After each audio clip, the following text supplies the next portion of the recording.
Good morning, Sinead. Oh, good morning, Ryan. How are you? How are you doing this morning? Fine. How do you feel about Neil Diamond? I like him. You see, do you know what the thing about Neil Diamond is? There's nothing wrong every now and again in saying, I don't mind Neil Diamond at all. Okay? Right. Are we all agreed? Yeah. Excellent. Now, what do you do for a living? I'm a qualified solicitor, and at the moment I'm working in the Department of Finance. Do you enjoy working there?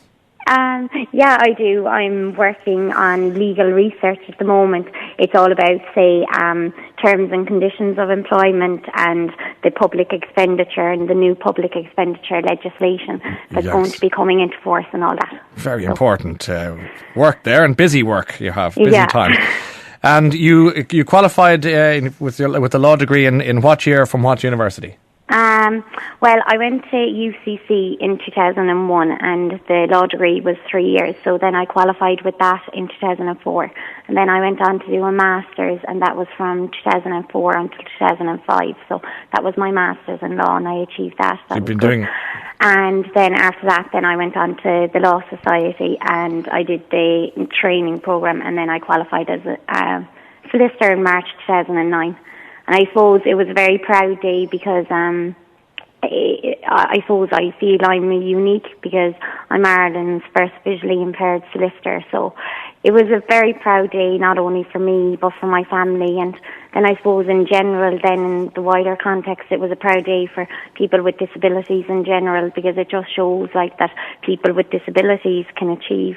And because I kind of grew up in a situation where people kind of were always like, Asher, God love you, and if I was out, they'd be like, so what does she want, and all that. And I suppose I felt very isolated, and it's that type of thing where, oh sure, a person with a disability, oh sure, God forbid, they wouldn't be able to get into a proper professional type job. So that's why it was a good day for persons with disabilities. Now, you say you're visually impaired. Does that mean you're blind? Well, you see, this now where it gets all complicated. I know, but I mean, for people like myself, just to cut through to the language, what does it mean? It means that I'm registered as blind, but I have some vision. So I've only 5% vision, but just so you can understand what that means is, like, I can only see 6 feet in front of me.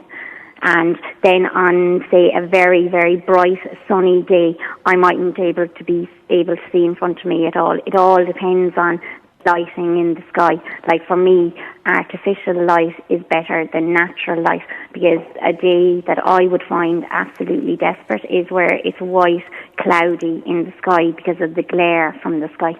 Can you, so you can read without, you don't need Braille or anything? No, I don't use Braille, but I use my magnifying glasses. I have a range of magnifying glasses, and I have Zoom text on the computer. Yes. Actually, speaking of magnifying glasses, there was a funny incident. I was in Birmingham last year, and I was coming back through security, and my 2 magnifying glasses, they're big glasses, you see, and they're in a round ball, and the security guards thought that I had 2 suspicious devices in my bag, and so I was brought to the side and I was questioned, and what are these? And I was like, okay, well, the only purpose of these magnifying glasses is to magnify print. There's no other thing involved. But it's kind of hassle, like when a person kind of says those type of things to you, and I nearly lost my flight over it, like I nearly missed the flight over it because I was being questioned over these suspicious devices, but it turned out that they were only magnifying glasses. So the other thing you have to contend with is you don't look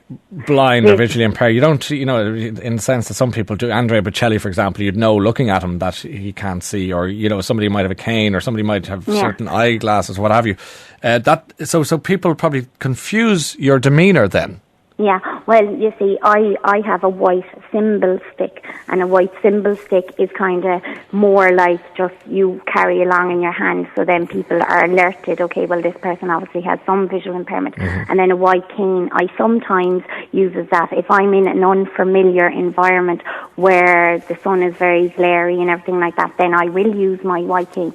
So I do have a white cane, and I do have a white symbol stick, and I do wear sunglasses, but say now, for example, if I'm just in an ordinary building and I don't have on my sunglasses, then I don't look visually impaired. So then when you're asking for help, then it becomes very, very difficult. Like, I've been in restaurants before, and I would be drawing attention to myself if I was sitting there with the sunglasses on. So I take sunglasses off because I might not need them. And then if I ask, say, a waiter to read out the menu, they're kind of looking at me, okay, well, why do you need me to read out the menu? Like, and then you explain you're visually impaired, and then it's trial by error. Then if the waiter's nice, they'll read it to you, but if they're not, then you don't get it read, and then you just have to go with the common options that are normally on every menu, or soup, or you just have to think to yourself, okay, well, every restaurant will nearly always serve vegetables, so I'll just ask for vegetables.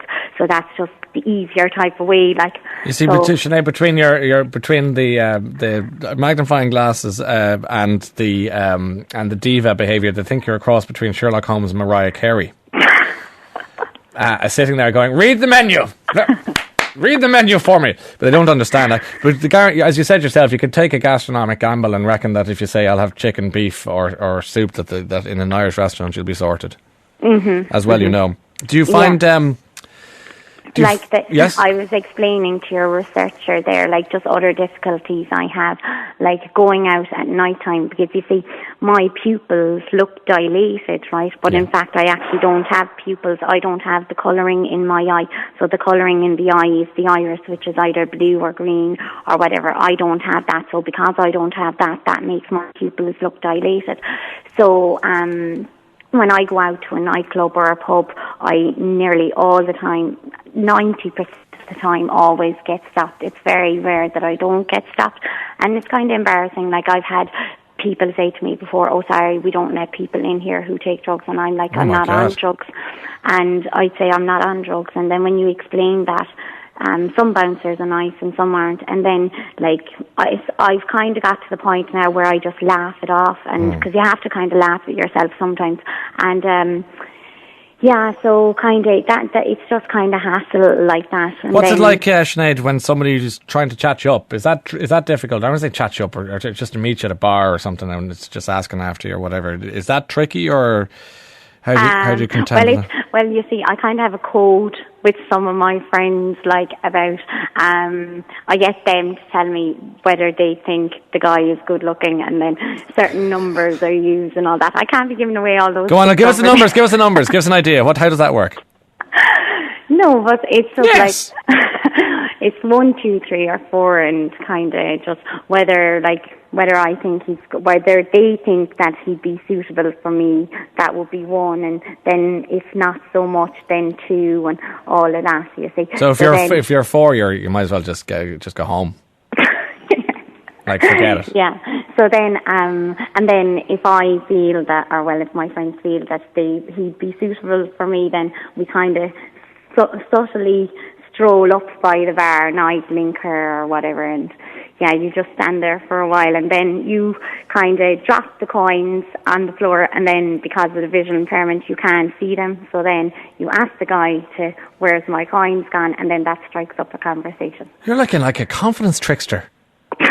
Like, this is so contrived. If a guy said that to me, I'd say he should be locked up for weirdness. That's brilliant, though. I love it. How's your mum? Yeah, she's okay. My mother is totally blind, so right. I suppose the day of my graduation, like, a lot of people were saying to my mother, oh, your daughter is a very pretty girl, she's very pretty with the way her makeup is done and everything like that. And to be honest, Ryan, I didn't really care whether these people thought I was pretty or not, because the only person that I wanted to be able to see me couldn't see me. And I suppose it doesn't really seem to affect my mother, because she kind of always says to me, oh, well, I have an image of you in my mind and all of this, but it seems to more bother me that she can't see me than it bothers her, like, so. When did your mum become blind?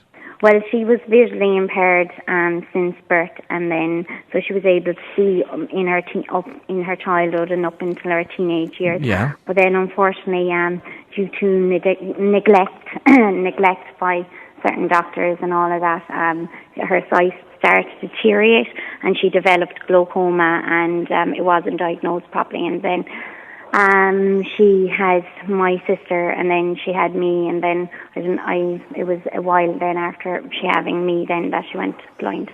so she didn't get to see me. So I suppose that's hard, but that's the way life is, and kind of at least she's living, and that's the main thing. A lady has texted to say she's a registered blind mother of 3 and says fair play to Sinead. I know how she feels when the public look at you. Are you aware the public are looking at you, or can you get that close? Do you have to be like a certain distance? Well, like there now, I get very conscious, and it makes me very nervous when, say, some of my friends are introducing me to new people. Because when you stand, because you see, if you are looking at me, kind of say a few feet away, you will notice that I have the eye condition, because I have this condition called nystagmus, and it's movement of the eyes. So, like, obviously, then you notice that fairly easily, like, and so I do get conscious about people kind of looking at me like that. So then I try, because I know then that they know, then I just try and do the icebreaker, and I say something funny like, "Oh, you're very good looking today," but even though I'm visually impaired, and kind of try and laugh it off like that, and trying to do the icebreaker, bring in the visual impairment, so then it's out in the open, and then nobody has to feel awkward, like, because I think that's the best way to do it. Like, just other difficulties I have, like, is, I don't know, like, walking along the street and not saluting a person or something like that, because I don't see them, and then I get accused then of being snobby or something rude, like that. Yeah, so, or then just walking into doors and actually ending up with bruises, like, and then trying to tell a person, "Oh yeah, no, I walked into the door," and then they're like, "Oh no, seriously, are you okay?" and all this. I was like, "Yeah, no, I did walk into the door," because I was with my dad last year down in Cork, and Hallmark, their glass door, and of course the sun was shining on the door, and I walked straight into the door and banged my head and then went backwards. Like, because people aren't with me 24/7, like, some of my friends, they think, "Oh sure, you're grand, you get around grand, when I'm with you, you get around grand," but like, they're not with me 24/7, and I suppose to spend the day in the life of me, then people would get to know me a bit better, like, and even my friends who don't fully know, and I suppose it's just educating not only me but educating my friends as well, like, kind of walking along at night time, it's very difficult, and when friends are walking along the street very, very fast, then it's kind of, you have to say to them, "Oh look, slow down," because, like, if you had my eyes in the darkness, then you mightn't be walking as quickly along the street. Like, Grafton Street is a nightmare, because there's just so many people, and everybody's rushing here, there, and everywhere. They just don't seem to recognise that, okay, maybe I shouldn't be walking as fast towards this person who has the vision impairment. So, but the other thing as well is that I have to consider for the future is, say, like you were talking there a while ago about babies and midwifery and all that. Indeed, I have to consider, like, if I am to go on to have children, I'll have to have genetic counselling before I even think about having kids, and like, they're just kind of some of the things that I have to consider. And also the other thing is that I developed glaucoma at 15. The other 3 eye conditions I've had since birth, but I developed glaucoma at 15, and the eye doctors told me by the time I'd be 23, I'd be fully blind.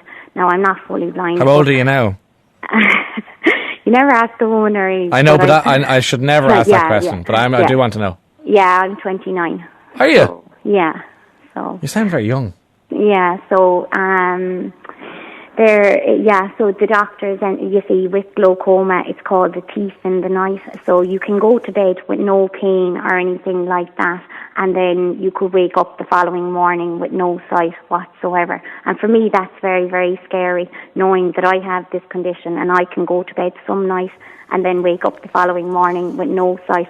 But like, if I was to think about that every single day, then I wouldn't get out of the bed.